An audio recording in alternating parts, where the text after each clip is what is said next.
Hello, and welcome. Take a moment and consider the most ordinary food item you can imagine. Perhaps a simple, mass-produced cheeseburger, costing less than a large cup of coffee. It's a ridiculous, improbable object. To create this small package of saturated fat and processed grains, we have transformed continents, harnessed the power of ancient sunlight, and built global logistical networks of breathtaking complexity. This tiny meal is not just food. It is a physical manifestation of human history, a product of revolutions, not political ones, but calorie revolutions. These are the fundamental shifts in how human societies generate, control, and distribute the energy needed to survive.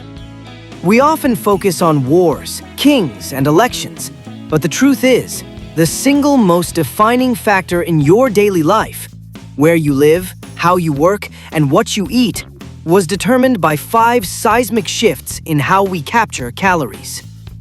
This is the story of how our relentless 15,000-year quest for more food has created the world we inhabit, from the first planted seed to the supercomputer that coordinates global shipping. Understanding these 5 revolutions is the only way to truly grasp the context of your own life and the trajectory of our civilization. Our story begins long before written history, with the first great challenge: survival. For hundreds of thousands of years, humans were foragers. This was the era of the Foraging Efficiency Revolution, a period of subtle yet powerful innovation. Unlike what you might imagine, life wasn't always nasty, brutish, and short.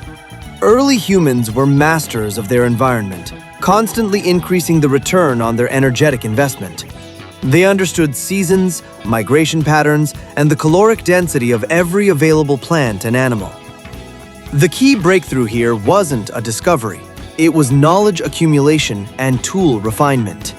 Think of the specialized spears, the nets, and the sophisticated communal hunting strategies. This revolution pushed humans to the absolute limits of the food chain, forcing migration and eventual global population. The most profound innovation of this period was, arguably, fishing. Accessing marine calories was a guaranteed source of protein that was, crucially, less likely to eat you back. This abundance along coastlines is why early settlements often hugged the shore. The foragers of the late Paleolithic lived lives that, surprisingly, often featured less work and more leisure for art, music, and social bonding than the lives of the early farmers who followed them. They maintained an energy balance. It took approximately 1,000 calories of work to gather 1,000 calories of food. This equation limited population density and prevented the establishment of large, permanent settlements. The only real disadvantage of this life was its unpredictability. A drought or a failed hunt could mean starvation for everyone. This fragility set the stage for the second, far more dramatic shift. The shift from gathering to farming, the one most often labeled the Agricultural Revolution, is better understood as the Neolithic Control Revolution. It was a massive, independent global experiment where communities in places from the Fertile Crescent to the Andes in Southeast Asia all began manipulating their local flora and fauna. The key difference was control. Instead of finding food, you could create it, ensuring a somewhat more predictable supply.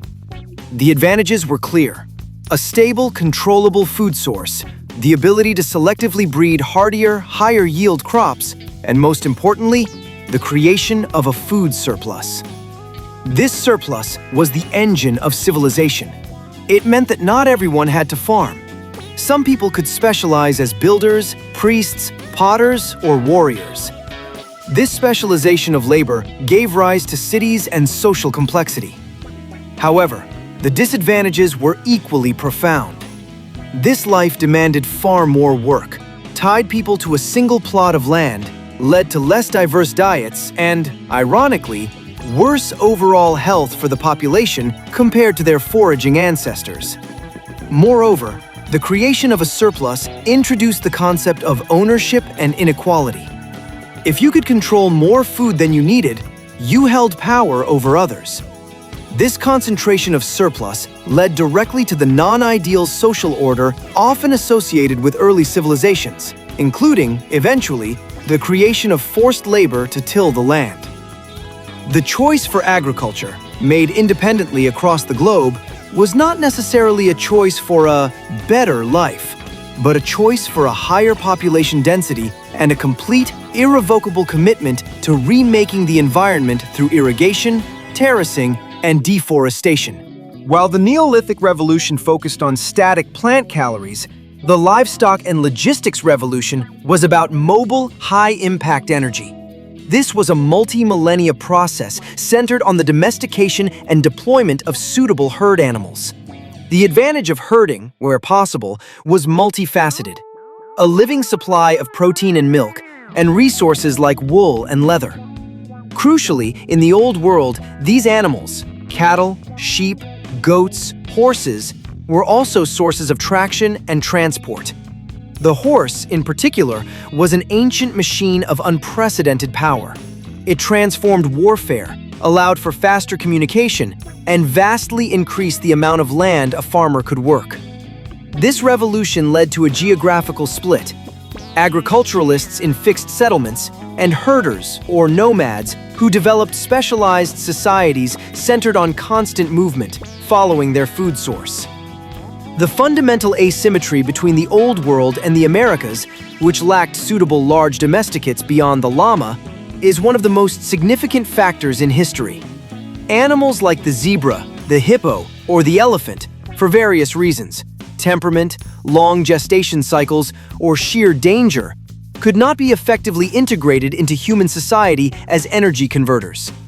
In the Old World, however, the successful integration of animals meant that human societies gained not just food, but mobile, renewable power for labor and transportation. This innovation wasn't just about putting meat on the table. It was the birth of true logistical capability, allowing early empires to project power and coordinate resources over vast distances for the very first time. The next great leap was the Industrial Calorie Revolution, occurring roughly from the 18th century onwards. This revolution broke the ancient biological chains that had limited us since the Neolithic era. For the first time, our ability to generate food was no longer limited solely by the amount of land or the efficiency of animal and human muscle. The breakthrough here was the shift to fossil energy. The two key pillars of this revolution were the steam engine and synthetic chemistry. First, the steam engine, powered by coal, provided energy for transportation, railroads and steamships, allowing food to be sourced from distant places and delivered to rapidly growing urban centers. For example, wheat from the American plains could feed factories in London, breaking the local constraint on population growth. Second, and perhaps more impactful, was the development of synthetic fertilizers. The discovery of the Haber-Bosch process, which allowed for the creation of synthetic ammonia from the air, fundamentally changed the equation of agriculture. Before this, soil fertility was the limiting factor. Farmers had to rely on manure and natural cycles. Suddenly, humanity could synthesize its own fertility. This was the moment when we truly unleashed the potential of the land, leading to unprecedented crop yields and supporting the global population boom of the last 2 centuries. The modern, affordable double cheeseburger is a direct descendant of the Haber-Bosch process, powered by fossil fuels that run the tractors, the freezing plants, and the ships.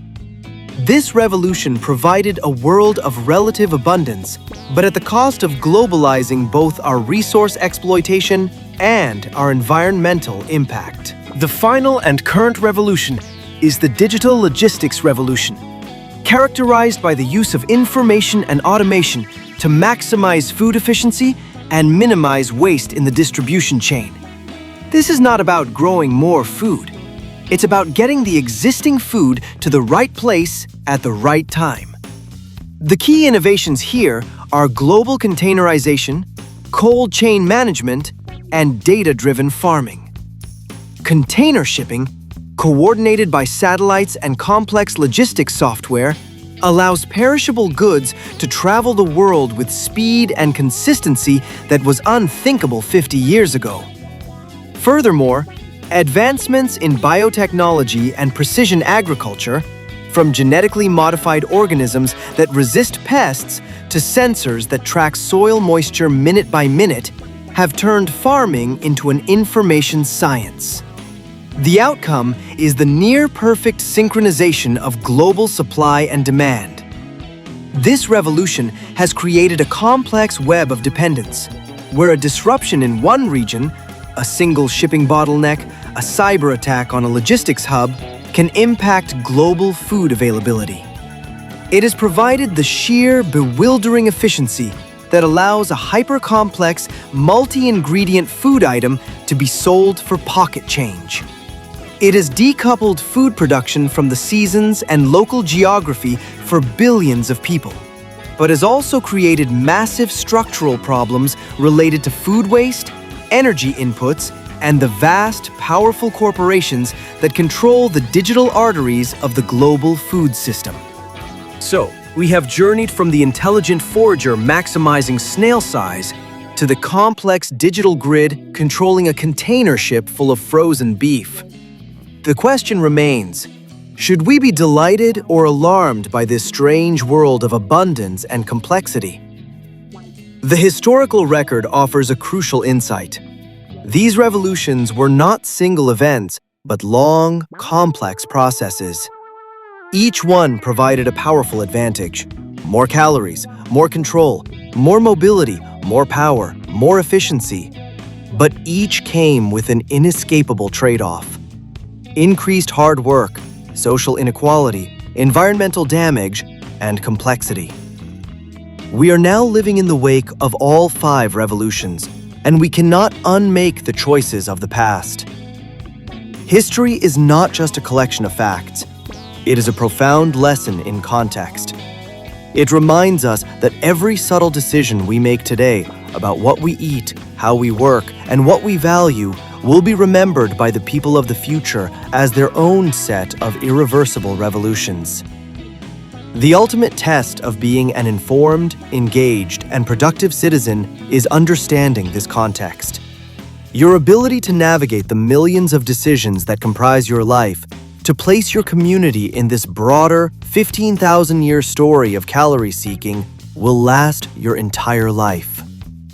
Everything is on the test, and the only way to pass is to pay attention to the fundamental, energetic forces that move the world.